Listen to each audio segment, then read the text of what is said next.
Estoy loca, enamorada de ti. What is your relationship to fashion first? To fashion? I love fashion. I have my own clothing line right now that hit the stores in the States. That's doing, very well, thank God. And, I've always loved it. I've loved it since I was a little girl. I was always the type to experiment with clothing and make things, and I just have always loved it. It's always been a big part of my life,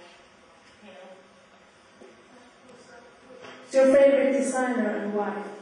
Oh gosh, I wouldn't, I wear a lot of different designers, but I love right now Roberto Cavalli. I'm really into him right now. I love Versace. I always have. There's tons. There's so many. I couldn't even begin to name all of them. I just love clothes. Thank you. There's a question. Hello, Jennifer. Welcome to Stockholm. My name is Sabine and I'm from radio.se. Bearing in mind your enormous success and also that you're constantly under pressure, where do you find a source of tranquility or normality or just a source of new energy? My husband, and probably just a bath. And one more question, what's the most rewarding with your career?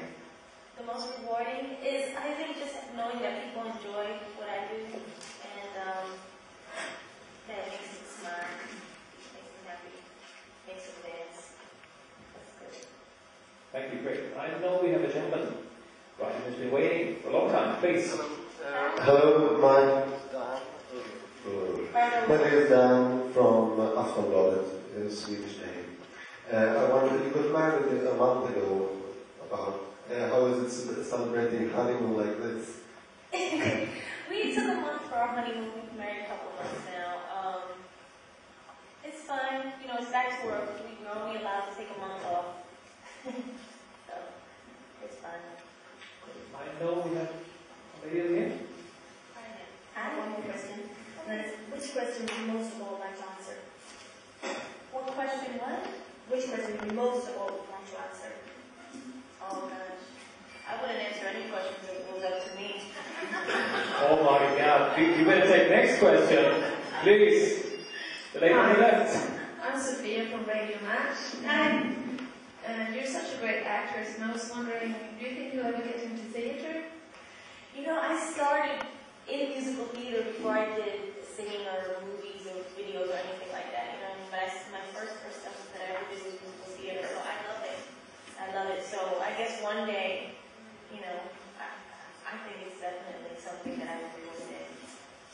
Thank you. I would also like to know, what is the most romantic thing you've done to your husband since you got married? That is none of your business.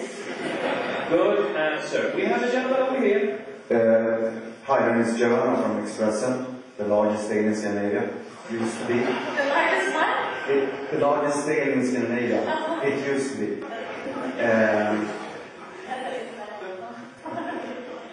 Here in Sweden we have a lot of articles the last day about Whitney Houston and her problems. It's a big thing here in Sweden. What can you and other artists in the United States do to help her and other artists that's in the same situation as her? I'm ignorant, but I don't know what you're talking about. Her drug problems? Oh, I don't know. Okay. That's it. That's her thing. I don't know anything about that. But I wish her the best in whatever she does. Great, thank you. We have a next question over here. A lady in front. Hi Jennifer, I'm Valerie from Energy Radio Station. I was thinking about all the fans you have in the world, especially the young fans. Is there anything that is negative to be a superstar? Yeah. What kind of? I don't know. It's really a fast-paced life. You know what I mean? There's not a lot of time for rest. And not that I'm complaining about that because I love working, but I guess the biggest thing would be all the misconceptions, especially for you mentioned young fans, because so much stuff is written and it's adult-like and it's so, such a lie most of the time, it's so fabricated and so blown out of proportion that when you have young fans who don't understand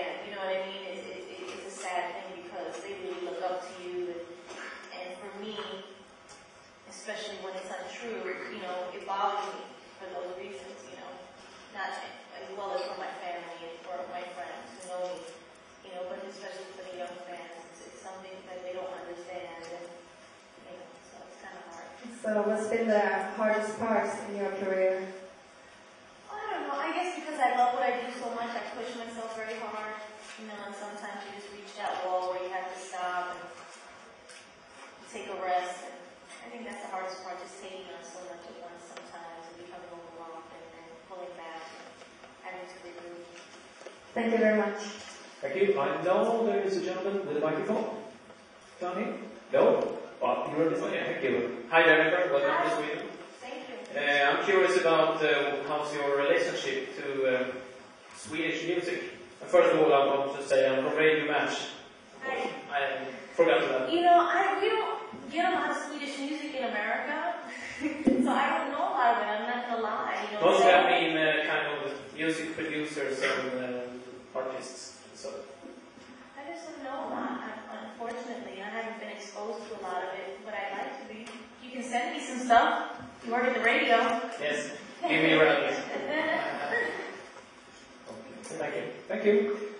And we have the microphone working, going down here. Here we are. Come see. Hi. Please, would you stand up? Can you see me from here? Yes. Eleanor Shank, Reuters. Hi. Following up on that question about Swedish music, I know you work with two Swedish producers for Play. Yes. Why did you choose to do that? That was a Tommy Mottola thing. Who's the head of my record company. He was out here. I don't remember. I don't know. I guess they were having meetings out here or something. And I was working on J-Lo at the time, the album, and he called me and Corey Rooney, who's my producer back in the States, and we were in the studio, and he's like, I have this track, and you have to hear it, and it's amazing, and it's going to be your first single. He was very excited. So next thing I knew, we listened to it over the phone as good as we could hear it. We were like, it sounds hot. And then I think he came back with the producers, and there's an end for it, and they were there like 2 days later in the studio in New York, and we recorded the song. It took like a day, and that was it. It was a really quick process. Thank you. And we have the gentleman again over that side. Yes, you talked earlier about misconceptions. Now that you have a room full of reporters, do you have any rumors or tabloid stories that are incorrect that you'd like to correct for us? I get most of my information when I sit in front of a lot of reporters and they ask me questions, because the way I deal with those things is that I don't even read them. So it's like when I hear about, what she was saying about demands and stuff like that, or different things, it's usually the information I get from reporters. It's just, I don't know, I really don't let it in. I wouldn't say you have to ask me a specific question, for me to answer.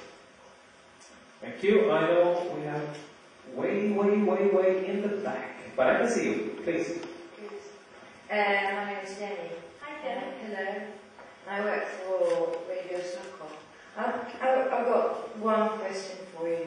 And I really wonder how you feel sitting on your own behind that fence, surrounded by all that white stuff. Excuse me? How do you really feel sitting all by yourself behind that fence? It's strange. It's very surreal. I'll tell you the truth. It's a weird thing that you guys even want to talk to me or even hear what I have to say. You know what I mean? I grew up in the Bronx. I come from a normal